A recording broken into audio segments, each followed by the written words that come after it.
Good afternoon. First of all, I wish you Merry Christmas to my all students of political science who are preparing for UGC, JRF, NET, political science, and also they are going to appear in different types of state eligibility test examinations like upcoming JET, upcoming BET. मैं career foundation की ओर से श्याम कुमार राजनीति विज्ञान के सभी विद्यार्थियों को मेरी क्रिसमस पर ढेर सारी शुभकामनाएं देता हूं और स्टूडेंट्स की विशेष डिमांड पर सिलेबस पर जो मैं डिस्कशन कर रहा था पिछले कई दिनों से यूजीसी नेट पॉलिटिकल साइंस के सिलेबस पर, उसे कंटिन्यू रखने की बात की जा रही है। बहुत सारे ऐसे स्टूडेंट्स के कमेंट आए हैं, इसलिए आज नेशनल हॉलीडे होने के बावजूद भी मैंने क्लास लेने का निर्णय लिया है। हालांकि ये क्लास नहीं है, यूजीसी नेट की जो सिलेबस है पॉलिटिकल साइंस की या राजनीति विज्ञान की, उसके सभी यूनिट्स पर इम्पोर्टेंट डिस्कशन, चर्चा से जुड़ा हुआ यह क्लास है। और इस क्लास का मुख्य उद्देश्य केवल आप सभी को पॉलिटिकल साइंस के पाठ्यक्रम से इंट्रोड्यूस या परिचित करना नहीं, बल्कि यूजीसी नेट पॉलिटिकल साइंस का जो सिलेबस है, उस सिलेबस में दिए गए सारे टॉपिक्स के संबंध में एक सामान्य जानकारी देने के साथ साथ एग्जाम में पूछे जाने वाले क्वेश्चन पैटर्न पर भी हमें डिस्कस करना है। ठीक है, तो उन सभी को साथ लेके चलने की बात यहाँ पे है। अब क्या है,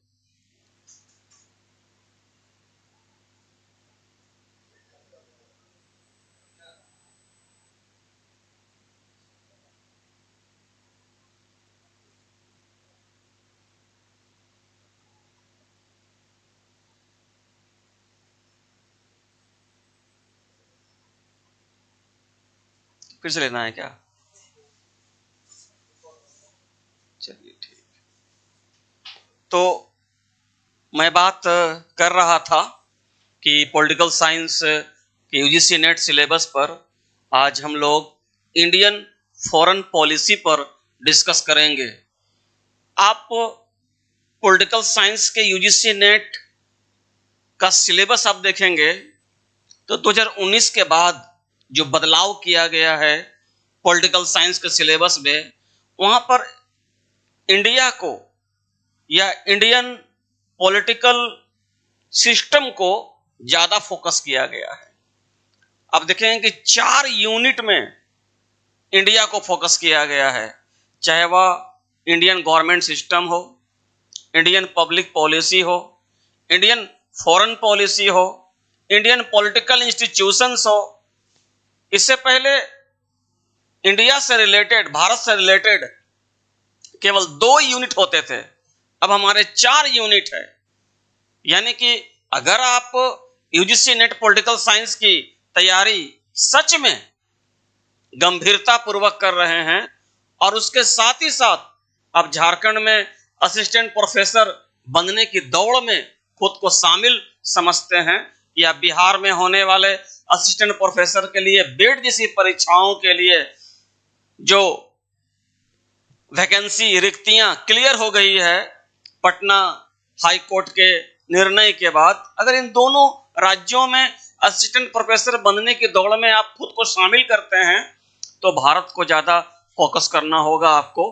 हम लोग सीधे आकर आज भारतीय विदेश नीति, इंडियन फॉरेन पॉलिसी का जो पाठ्यक्रम है पॉलिटिकल साइंस के, उस पर आज हम लोग डिस्कस करने जा रहे हैं।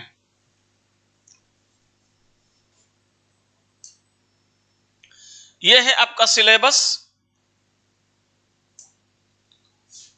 मैं थोड़ा ऊपर कर देता हूं ताकि आपको समझने में दिक्कत हो। यूनिट 6 है आज हमारा, देखिएगा यूनिट 6 है।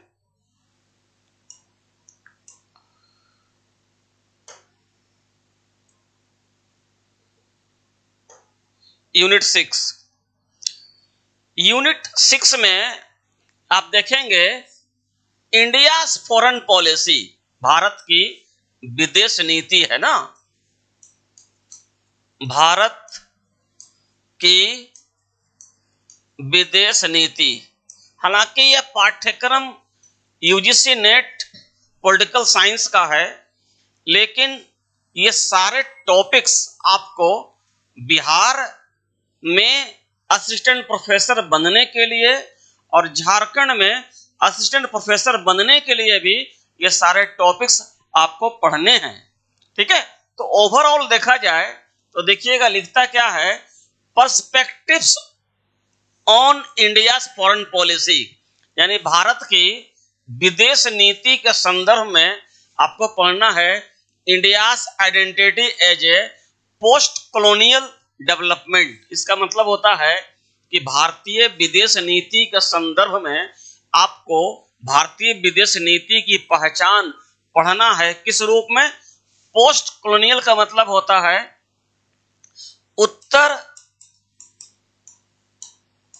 उपनिवेश काल। उत्तर उपनिवेश काल का मतलब क्या है? Post colonial age. तो कॉलोनियल एज भारत का क्या होगा? ब्रिटिश सरकार का भारत में स्थापना।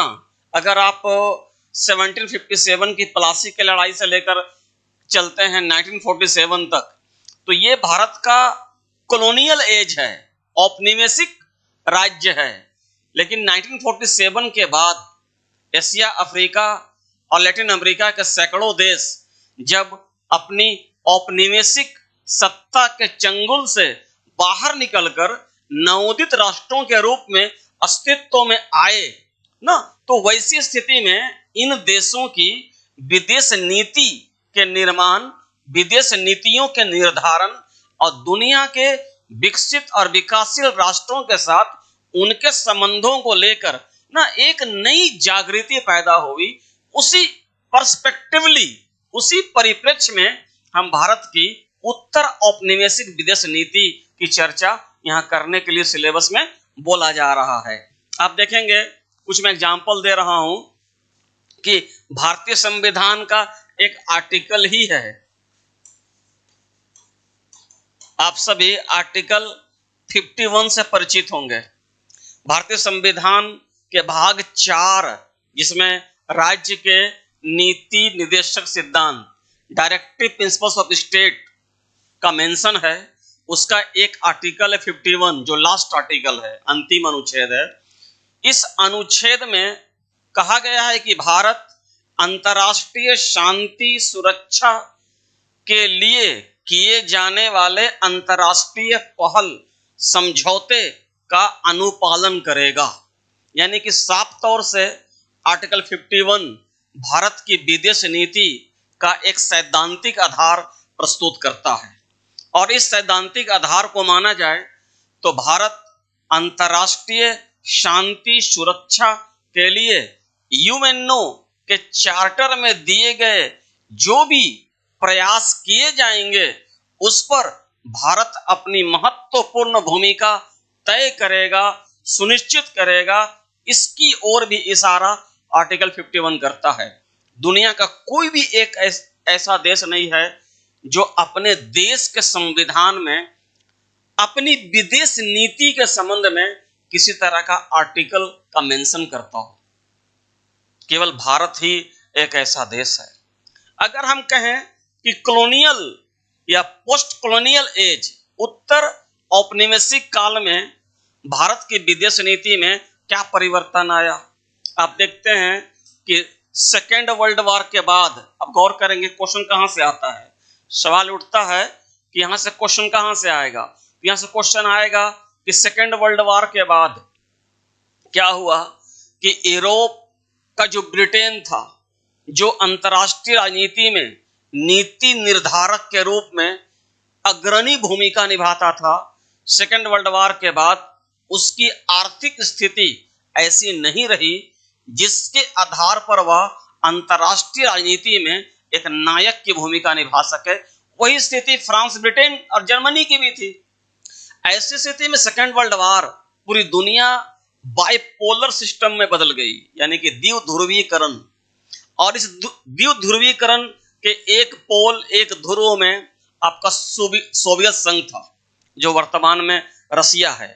और ये साम्यवादी समाज, कम्युनिस्ट सोसाइटी को रिप्रेजेंट कर रहा था। और दूसरी ओर था संयुक्त राज्य अमेरिका, जो मुख्य तौर पर लिबरल इकोनॉमी सिस्टम, जिसको हम लोग बोलते हैं उदार पूंजीवादी अर्थव्यवस्था को वो रिप्रेजेंट कर रहा था। इन दोनों के बीच जो एक डायलॉग वार शुरू हुआ, इसे हम कोल्ड वार या शीत युद्ध कहते हैं। इस शीत युद्ध से दूर रहने की नीति भारत और उसके साथ यूगोस्लाविया और मिस्र जैसे देशों ने अपनाई, जिसे हम गुट निरपेक्ष की नीति के नाम से जानते हैं। तो भारत की फॉरेन पॉलिसी जो स्वतंत्रता के बाद या उत्तर औपनिवेशिक काल में जो उभरकर सामने आई, वो क्या थी? गुट निरपेक्षता की नीति, जो पंडित जवाहरलाल नेहरू द्वारा दिए गए बयानों से क्लियर और साफ हो गया। उसी में हम लोग को देखना है नेहरू के पंचशील सिद्धांत, ठीक है। उसी के संदर्भ में नेहरू के समय का जो फॉरेन पॉलिसी है, उस सबको यहाँ पर हम लोगों को देखना है और वहीं से क्वेश्चंस आते हैं आपके। अब देखिए, राइजिंग पावर माने भारत अपनी विदेश नीति में एक उभरता हुआ शक्ति के रूप में इमर्जिंग पॉलिटिकल इकोनॉमी के तौर पर कैसे उभरा। आज भारत इस बात का दावा कर रहा है कि अगले कुछ वर्षों में भारत दुनिया की तीसरी सबसे बड़ी आर्थिक शक्ति बन गई। बार बार हमारे माननीय प्रधानमंत्री नरेंद्र मोदी इस बात की हवाला दे रहे हैं। तो ये क्या है?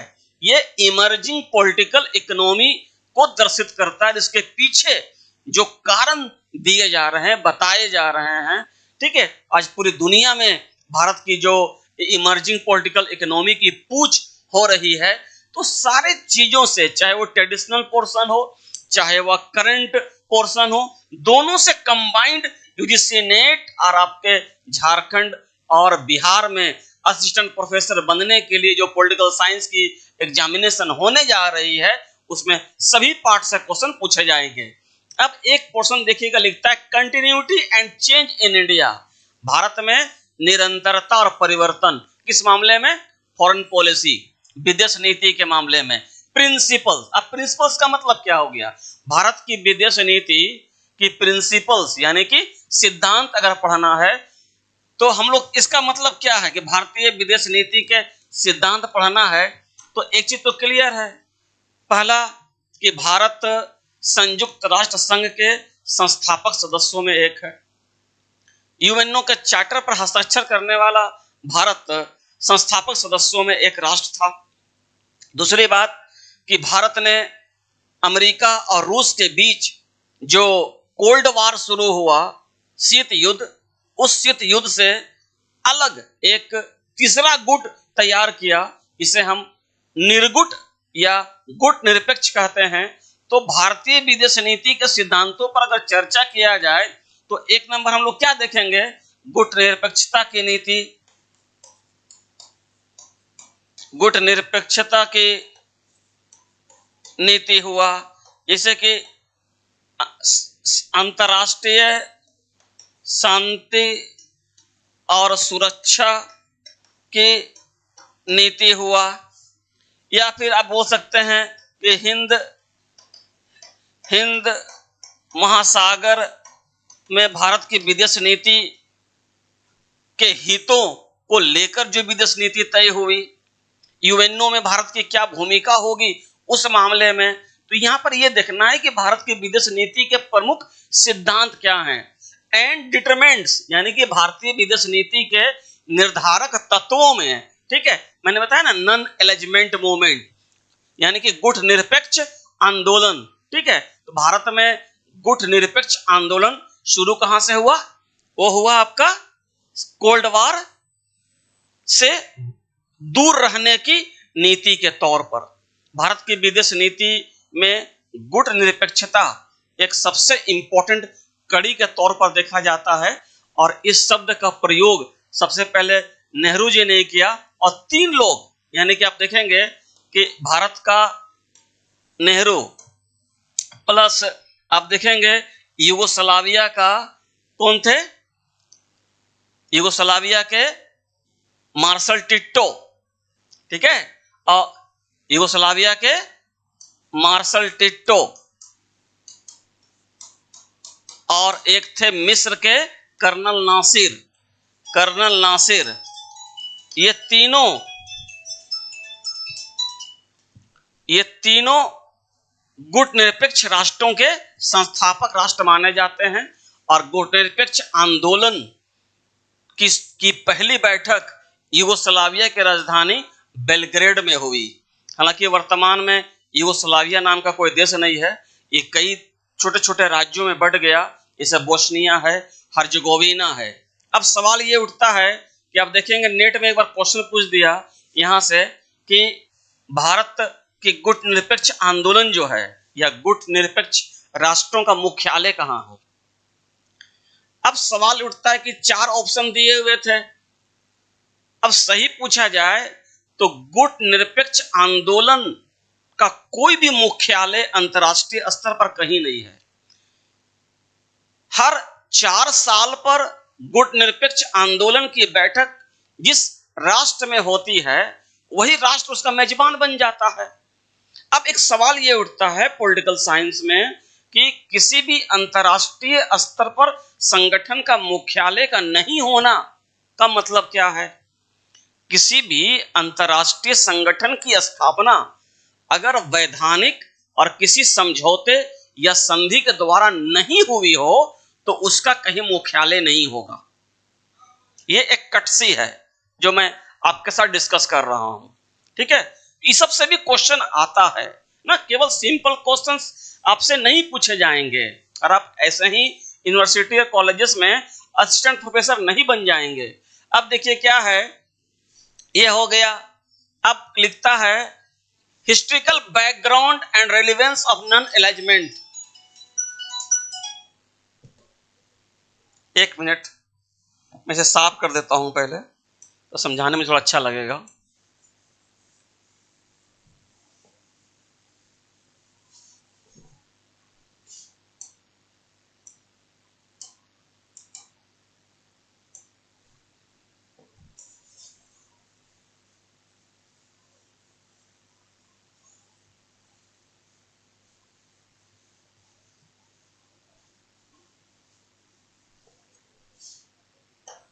अब देखिए कि अगला जो आपका पॉइंट है वो लिखता है कि foreign policy principles and determinations non alignment movement, यानी कि गुट निरपेक्ष आंदोलन, इसका हिस्ट्रिकल बैकग्राउंड क्या है, इस पर हमने संक्षिप्त चर्चा की। Relevance of non alignment movement, वो कहता है कि हालांकि सोवियत रूस के विघटन के बाद 1991 में क्या हुआ कि सोवियत रूस के पूर्व राष्ट्रपति मिखाइल गोर्बाचोव जैसे ही ग्लासोनोव और पेरेस्ट्राइका जैसी खुली नीति, ओपन पॉलिसी अपनाई रूस में, तो रूस में राजनीतिक विखंडन हो गया और सोवियत रूस कई राष्ट्रों में बंट गए। अब रूस के विखंडन का दुष्प्रभाव यह हुआ कि पूर्वी यूरोप के जो देश थे, चाहे वो जर्मनी हो, ऑस्ट्रिया हो, हंगरी हो, पोलैंड हो, चेकोस्लोवाकिया हो, जहां पर समाजवादी या साम्यवादी राज्य स्थापित हुआ था सोवियत रूस के प्रभाव के कारण, वहां भी साम्यवाद के पांव उखड़ गए। ऐसी स्थिति में एक बात कही जाने लगी कि भारत ने जिस गुट निरपेक्ष नीति को अपनी विदेश नीति का एक निर्धारक तत्व स्वीकार किया था, अब तो कोल्ड वॉर है ही नहीं, क्योंकि कोल्ड वॉर में शामिल एक देश सोवियत रूस का विघटन हो गया। अब कोल्ड वॉर का जो द्विध्रुवीकरण बाइपोलर सिस्टम था वो समाप्त हो गया, क्योंकि पूरी दुनिया में अब संयुक्त राज्य अमेरिका की उदार पूंजीवादी अर्थव्यवस्था छा गई है। तो ऐसी स्थिति में भारत की नॉन एलाइटमेंट मूवमेंट, भारत की गुट निरपेक्ष या निर्गुट आंदोलन की प्रासंगिकता, रेलिवेंसी समाप्त हो गई है। लेकिन यहाँ पर एक इंपॉर्टेंट सवाल यह है कि भारत की फॉरेन पॉलिसी आप पढ़ेंगे तो आप देखेंगे कि यह बात अलग है कि सोवियत रूस के विघटन के बाद संयुक्त राज्य अमेरिका की वर्चस्व वाली आर्थिक पूंजीवादी व्यवस्था पूरी दुनिया में छा गई, लेकिन अभी भी सोवियत रूस का स्थान और संयुक्त राज्य अमेरिका का एंटी नेशन चीन ने ले लिया। अब चीन वर्सेस संयुक्त राज्य अमेरिका के बीच इकोनॉमी मार्केट में प्रतिस्पर्धा है। ऐसी स्थिति में चीन और संयुक्त राज्य अमेरिका के बीच संतुलित स्थापित करने के लिए, बैलेंस लाने के लिए अभी भी निर्गुट राष्ट्रों की जो नीति है उसकी प्रासंगिकता बनी हुई है। ठीक है, तो इस टाइप के भी क्वेश्चंस आपसे पूछे जाएंगे। अब क्या बोलता है इंडियन न्यूक्लियर पॉलिसी, इस पर हमने अच्छा डिस्कस किया था, याद कीजिए, भारत की नाभिकीय नीति पर या परमाणु नीति पर, भारत की परमाणु नीति पर हमने डिस्कस किया था। भारत की परमाणु नीति ऐसे सैद्धांतिक तौर पर 2003 में घोषित की गई और इसके अंतर्गत 2 बार परमाणु परीक्षण भारत ने किया है। एक किया है 18 मई 1974 को, ठीक है, और एक किया है 11 और 13 मई को 1998 को। ठीक है, अब यहां से क्वेश्चन आता है कि 1998 में भारत ने जब दूसरा पोखरण या परमाणु परीक्षण किया तो दुनिया का एकमात्र ऐसा देश कौन था जो भारत का सपोर्ट किया? वो इजराइल था। इस टाइप के क्वेश्चंस पूछे जाते हैं। ठीक है, अब देखिए भारत की परमाणु नीति पहले क्या थी, यानी कि आप देखेंगे कि 1974 में पहला परमाणु परीक्षण हुआ और 1998 से पूर्व पहले इस पूरे पीरियड में भारतीय विदेश नीति के अंतर्गत जब हम लोग इंडिया की न्यूक्लियर पॉलिसी, भारत की परमाणु नीति का अध्ययन करते हैं तो इसका आधार क्या था? पहले आक्रमण नहीं, पहले आक्रमण नहीं, हम पहले आक्रमण नहीं करेंगे। लेकिन बदलाव कब हुआ? ठीक है, बदलाव हुआ आपका 1998 में जब पोखरण 2 हुआ।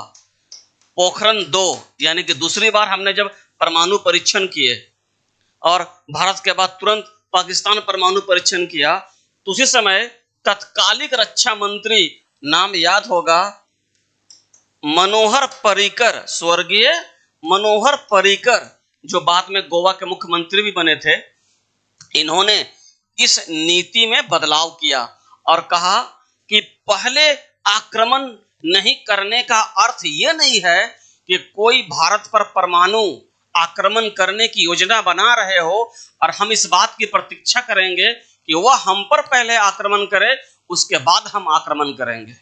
कहने का मतलब यह है कि 74 से लेकर 98 के बीच हमारी परमाणु नीति का आधार रक्षात्मक था, लेकिन 98 के बाद आप देखेंगे कि हमारी परमाणु नीति का मुख्य आधार आक्रामक हो गया है। ठीक है, हम इस बात की प्रतीक्षा नहीं करेंगे कि कोई परमाणु अटैक करेगा तब हम परमाणु अटैक करेंगे, हम पहले भी परमाणु अटैक कर सकते हैं। ठीक है, थोड़ा सा और मैं क्लियर कर लेता हूं चीजों को ताकि इस टॉपिक को समझाने में मुझे आसान हो जाए।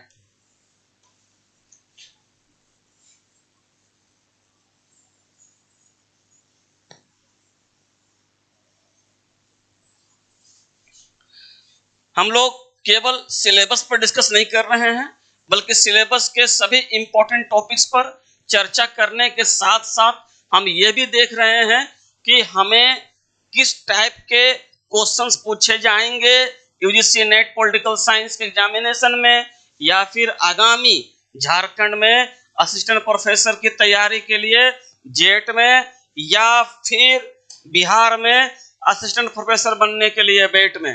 अब देखिए हमारा जो अगला टॉपिक है वो कहता है कि इंडिया रिलेशन, भारत का संबंध विथ मेजर पावर, यानी कि बड़ी शक्तियों के साथ भारत की जो विदेश नीति रही है, जैसे अमेरिका के साथ भारत की विदेश नीति, सोवियत रूस जो वर्तमान में रसिया है उसके साथ, पीपुल्स रिपब्लिक ऑफ चाइना इसके साथ, ये अब देखिए 1, 2, 3 ये 3 ऐसे महत्वपूर्ण देश हैं जिसके साथ हमें पढ़ना है भारत की विदेश नीति।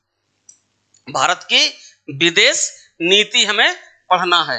अब देखिए हम अगर अमेरिका की बात करें तो अमेरिका का पहला जो भारत के साथ नीति थी, अब देखिएगा कुछ एग्जाम्पल मैं दे रहा हूं, जैसे कि 1965 में जब भारत इंडो पाक युद्ध हुआ तो सोवियत रूस जो था ना वो भारत को सपोर्ट किया, भारत को सपोर्ट किया, और अमेरिका इसका सपोर्ट भारत का नहीं किया।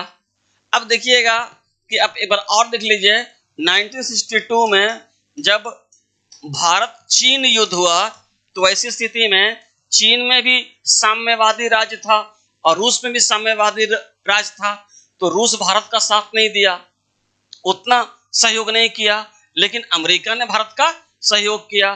फिर 1971 में भारत पाक युद्ध हुआ, जिसमें बांग्लादेश एक नए राष्ट्र के रूप में उदय हुआ बांग्लादेश का, तो वहां पर देखिएगा कि अमेरिका भारत का सहयोग नहीं करके सोवियत रूस अमेरिका के खिलाफ भारत का सहयोग किया।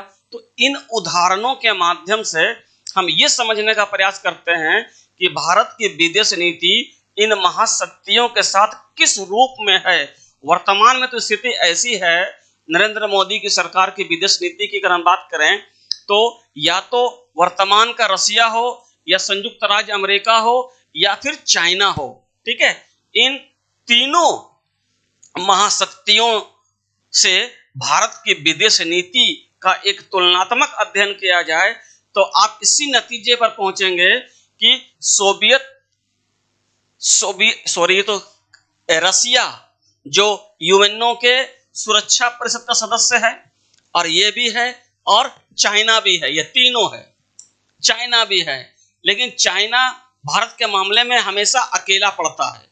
अगर आतंकवाद का मामला हो, किसी आतंकवादी को अंतर्राष्ट्रीय स्तर पर, ठीक है, उससे आतंकवादी घोषित करना हो तो ये दोनों भारत के पक्ष में खड़े दिखाई देते हैं, लेकिन चीन भारत के पक्ष में खड़ा दिखाई नहीं देता है। तो वर्तमान परिप्रेक्ष्य में जो भारत की फॉरेन पॉलिसी है वो साफ साफ दिखाता है कि दुनिया की अधिकांश महाशक्तियों में, ठीक है, वो भारत के साथ है। अब देखिए कि कुछ कुछ टॉपिक्स इसमें और भी हैं, जैसे कि आप देखेंगे